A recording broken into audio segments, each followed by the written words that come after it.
So we have with us Jan Oliver Roehrl, correct? Very good pronunciation. Yeah, CTO and Joint Managing Director of Bosch Limited. Good morning. So good morning. He is going to discuss with us about the challenges that he foresees on the disruptions that's happening in the automotive industry. Thank you so much for the time first. Let me ask you about how do you see the disruptions in the automotive industry? So You welcome or you don't? Well, as an engineer, I like new challenges, and so does the company that I'm working for since now more than 20 years. Their transformation is about coping with challenges, has been part of the DNA since far more than 100 years now. And if I look to India specifically, India is facing now a major disruption with the introduction of BS6. And there I can just say, wow, what a journey of the industry to leapfrog from 4 to 6 to catch up With the rest of the world. Yes, a technology backlog that was bigger than 10 years in just 3 years of time. So I call that a disruption. So you welcome it? We welcome that. Okay. We welcome that. That provided that there's a clarity on the policy. Okay.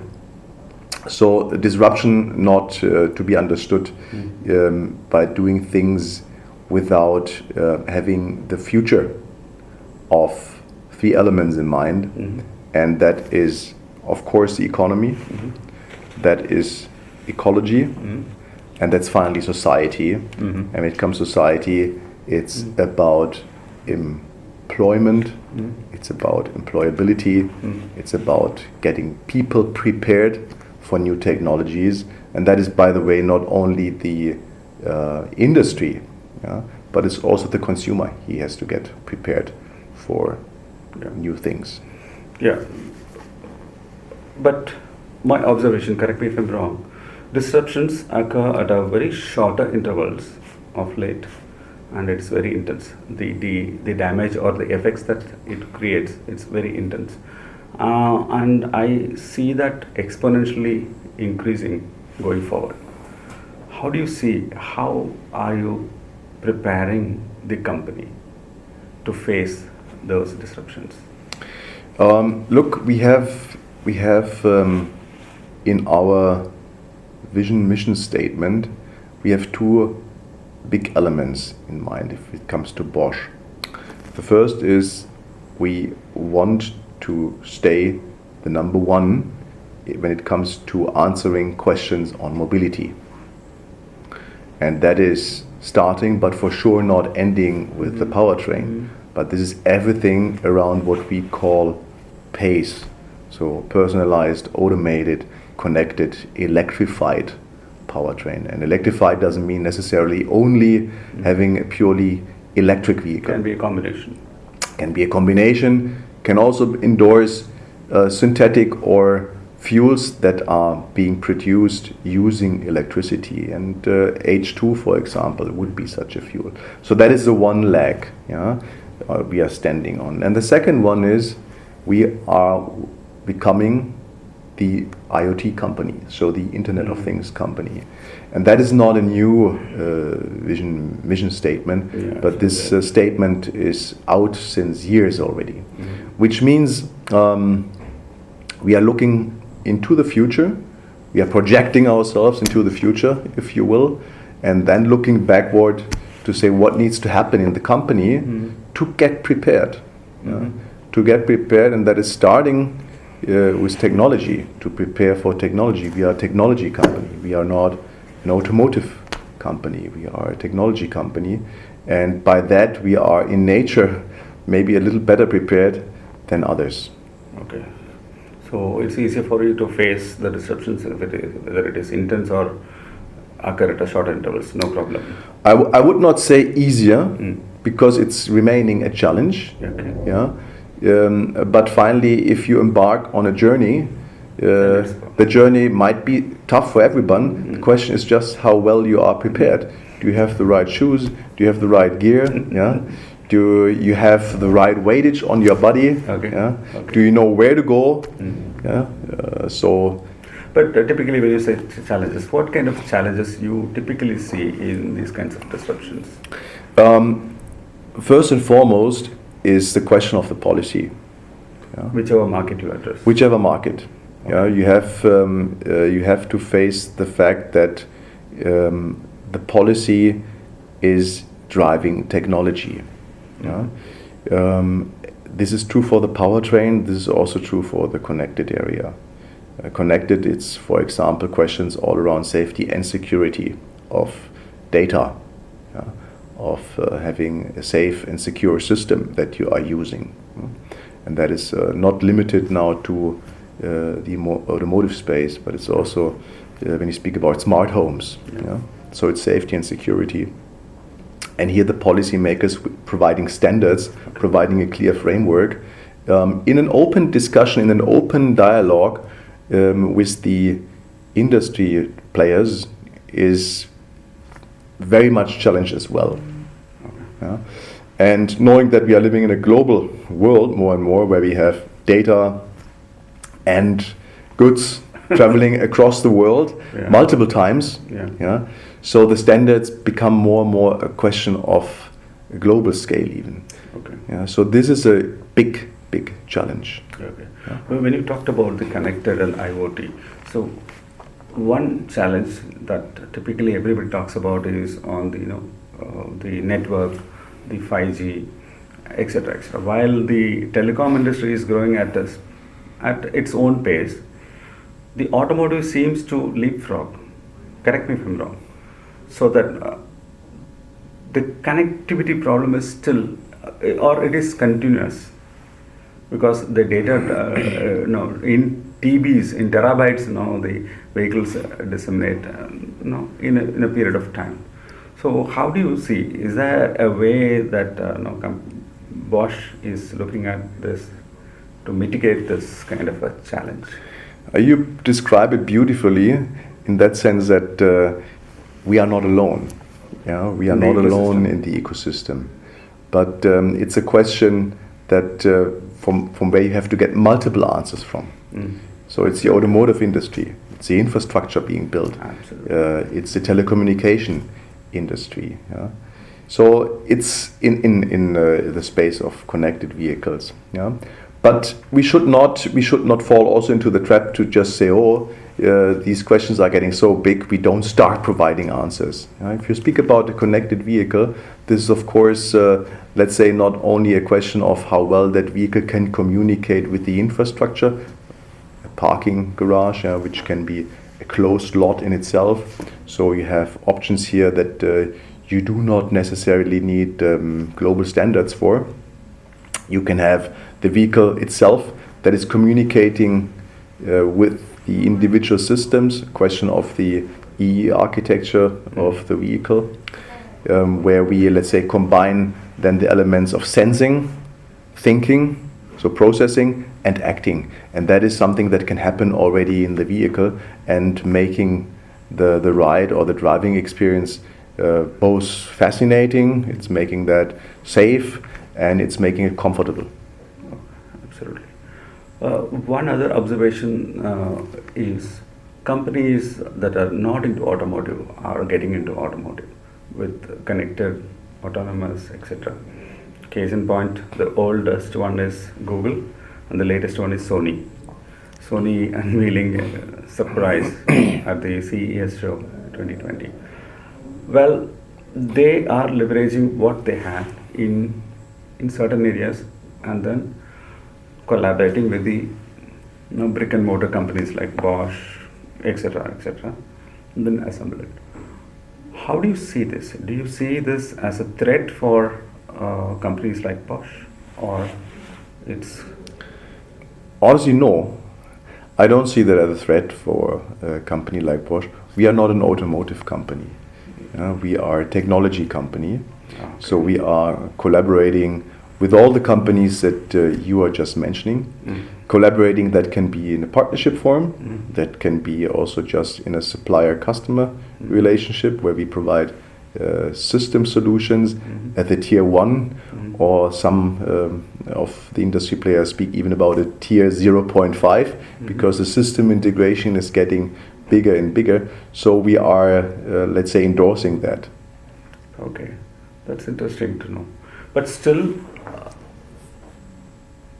there are a lot of opportunities in the conventional IC related engine related technologies. Absolutely. And also the new things that you mentioned can be combination of IC plus electric, like hybrids or fuel cells, etc.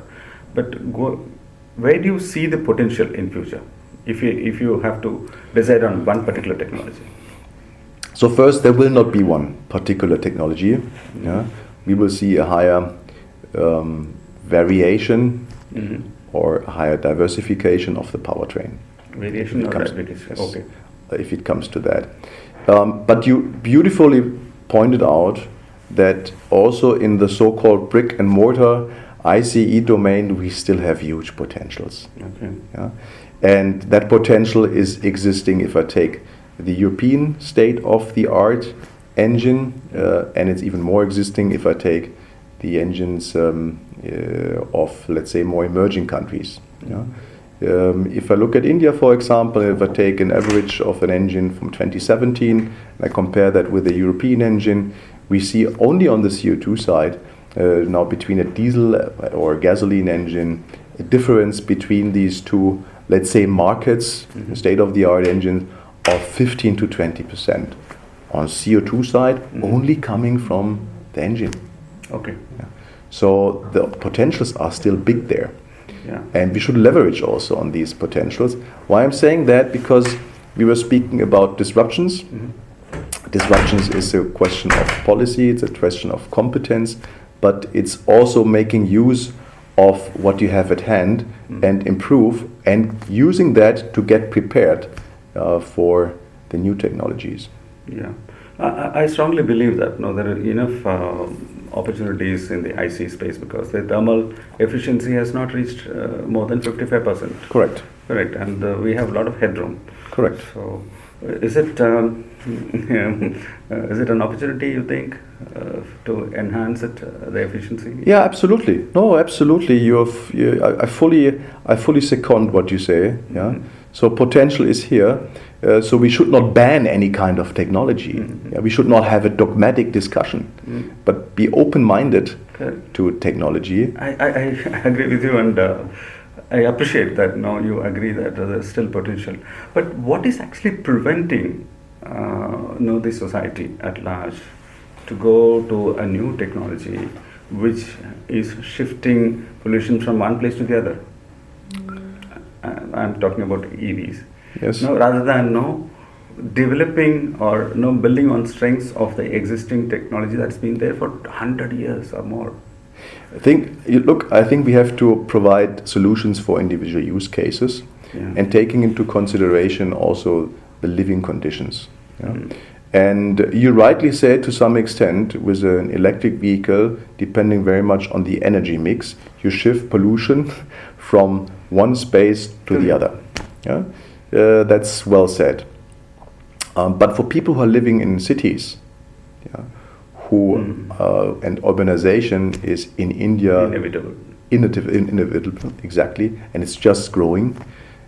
Electrified vehicles will play a role, and they should play a role in a space that is, let's say, really related to public mobility.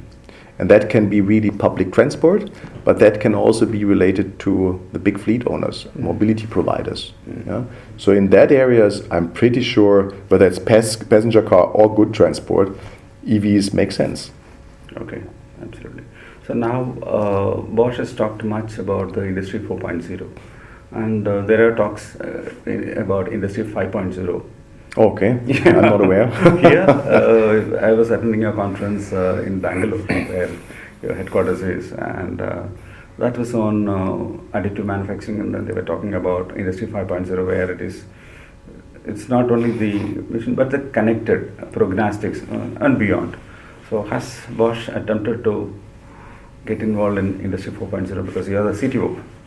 Yes, of course, we are a major player in that, I would say. Is it 5.0? I'm not about headlines now, 4.0, 5.0. Whether it's additive manufacturing, whether it's machines talking to humans, whether it's machines talking to machines, you have to know that we are one of the biggest sensor manufacturers. Yeah? The MEMS sensors, we are doing millions a day. Yeah. So we are having a deep technological knowledge, but in our factories we are also, of course, the users of these technology. So we can combine the two worlds. So we have a real user experience, and we have the technology in-house to manufacture the same. Okay. And as we are, let's say, enjoying and facing competition, it's about competitiveness, and competitiveness in the sense of becoming more efficient. Yeah? So we really have a purpose in using this to a large extent, whether this is now Industry 4.0 or 5.0, I don't care too much about the headline, to be honest. Yeah? But connectivity plays a major role in the overall value chain. Okay. So now that I talked about a lot of technologies, so tell me about what are the technologies that you are working on at Bosch? Products, technologies, whatever you can share. So in the mobility space, as I mentioned, we are working on all about the pace. Yeah? So the personalized, the automated, the connected, and the electrified powertrain. So in all these areas, we are deeply engaged with. And when I mean deeply engaged, this is with a far-sighted research that we do, but also engaged with future customers. Whether this is new progressive mobility players, whether this is global or Indian OEMs, or whether this is customers that nobody had on the landscape 5 years ago, doesn't matter. I have a feeling that with more technologies coming in, ADAS, for example. ADAS it's a very broad term, and that it starts from probably 0 to 100 or something like that. Correct.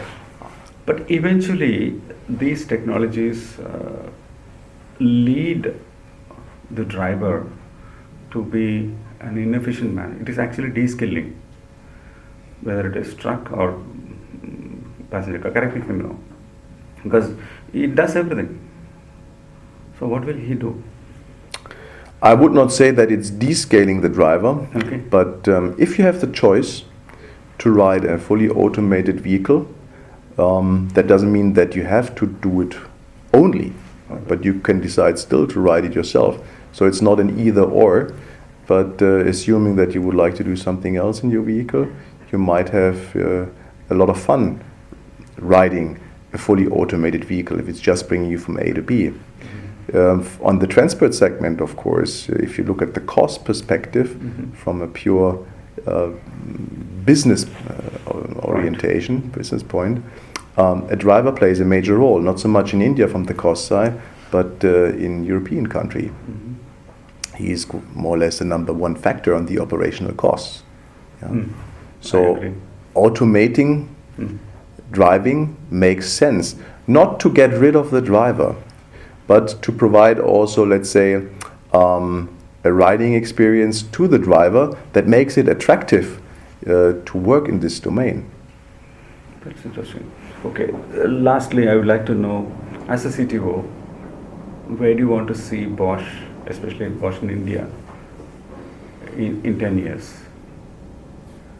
End of this decade. End of this decade? Yeah. So, end of this decade, I would like us, let's say, to really having supported India in shaping the mobility of the future. This is related first to the powertrain, because I'm still thinking that the powertrain, be it now an ICE, be it a hybrid, be it an electrified vehicle, is decisive, because this is providing finally the mobility. Absolutely. It's not the connected that is providing the mobility. Finally, it's a powertrain who's providing mobility. And if we want to take challenges and big questions serious, like the climate change, like reducing the CO2 emission coming from mobility, we have to take care of the powertrain. And this is a starting point, and from there on to support India to become a really mobile, let's say, society, and where mobility is still affordable. That is where I would like to see Bosch to play the key role in the 10 years to come. So it will be invented for life. Correct. Thank you, Jan. Thank you so Thank much you. for that. Thank you. For that. Thank you. Thank you. For that.